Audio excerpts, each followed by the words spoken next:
ओम नमो भगवते वासुदेवाय नमः। आज हम करेंगे कार्तिक महात्म की 23वें अध्याय की कथा। धर्मदत्त बोला, जय और विजय भगवान के द्वारपाल मैंने सुने हैं। उन्होंने कौन सा पुण्य किया है जिससे विष्णु रूप मिला है। गण बोले, हे विप्र, तृणबिंदु की देवहूति कन्या से करदम जी की कृपा से 2 पुत्र हुए, बड़ा जय और छोटा विजय।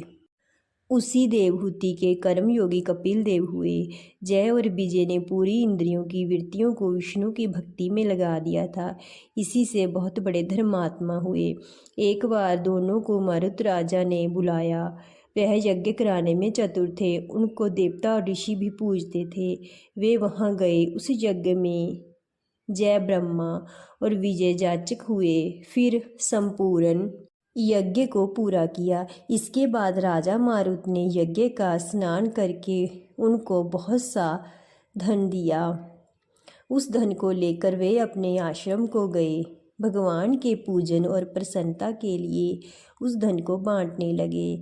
तब आपस में स्पर्धा करने लगे। जय ने कहा कि दोनों का समान भाग करना चाहिए और विजय बोला, जो जिसको मिल गया वही उसी का है। फिर जय ने अपने चित्त में क्षोभित हो विजय को शाप दिया कि द्रव्य को ग्रहण करके नहीं देता है, इससे ग्रहा हो जा। विजय ने जय को शाप दिया कि तूने मद से भ्रांत होकर मुझे शाप दिया है, तू हाथी हो जा। तब वे दोनों नित्य पूजन के समय भगवान का दर्शन करके उनसे सारा समाचार कह शाप निवारण की प्रार्थना करने लगे और बोले कि हम आपके भक्त हैं, ग्रह और हाथी जोनी में कैसे जाएं। इससे हे कृपानिधे, इस शाप को लौटा दीजिए। श्री भगवान बोले, मेरे भक्तों का वचन कभी झूठा नहीं होगा और मैं उसको कभी नहीं लौटा सकता। पहले प्रहलाद के लिए खम्भ में प्रकट हुआ, फिर अम्बरीश के वचन से 10 प्रकार से प्रकट हुआ। इसी से तुम दोनों अपने किए हुए शापों को अनुभव करके मेरे पद को प्राप्त हो गए। यह कहकर हरिअंतर ध्यान हो गए।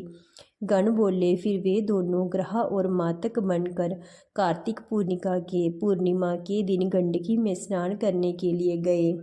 उस समय शाप के कारण विष्णु को याद करके ग्रह ने हाथी का पैर पकड़ लिया। ग्रह से पकड़े हुए उस हाथी ने विष्णु का स्मरण किया। उसी समय शंख चक्र गदाधारी विष्णु प्रकट हुए। फिर भगवान ने चक्र से ग्रह को मारकर उन दोनों का उद्धार किया और अपना रूप देकर बैकुंठ ले गए। तभी से यह स्थान हरि क्षेत्र हो गया। चक्कर के लगने से वहाँ के पत्थरों में चिन्ह हो गए। हे ब्राह्मण, जिनको तूने पूछा वे दोनों जय विजय संसार में प्रसिद्ध हुए। इसी प्रकार हे धर्मदत्त, देहांत होने पर तुम भी हमारी तरह विष्णु के परम पद को प्राप्त हो जाओगे। नारद जी बोले, इस प्रकार धर्मदत्त से कहकर और विमान में बैठकर वह दोनों कलह समेत बैकुंठ को गए। धर्मदत्त भी विश्वास युक्त हो उस व्रत से स्थित देहांत होने पर दोनों स्त्रियों के साथ बैकुंठ को गया। इस इतिहास को जो पुरुष सुने और सुनावे, वहाँ जगत गुरु की कृपा से भगवान के समीप पहुँचने वाली भक्ति को प्राप्त होता है। ओम नमो भगवते वासुदेवाय नमः। 23वां अध्याय संपूर्णम। अगर आपको कथा अच्छी लगी तो प्लीज़ बाकी अध्यायों का भी इसी तरह स्मरण करने के लिए चैनल को सब्सक्राइब कर दीजिए। साथ में बेल आइकन को प्रेस कर दीजिए ताकि आपको मेरी आने वाली सभी अध्यायों की वीडियो का नोटिफिकेशन टाइम पर मिलता रहे। वीडियो को लाइक शेयर कमेंट करना ना भूलें।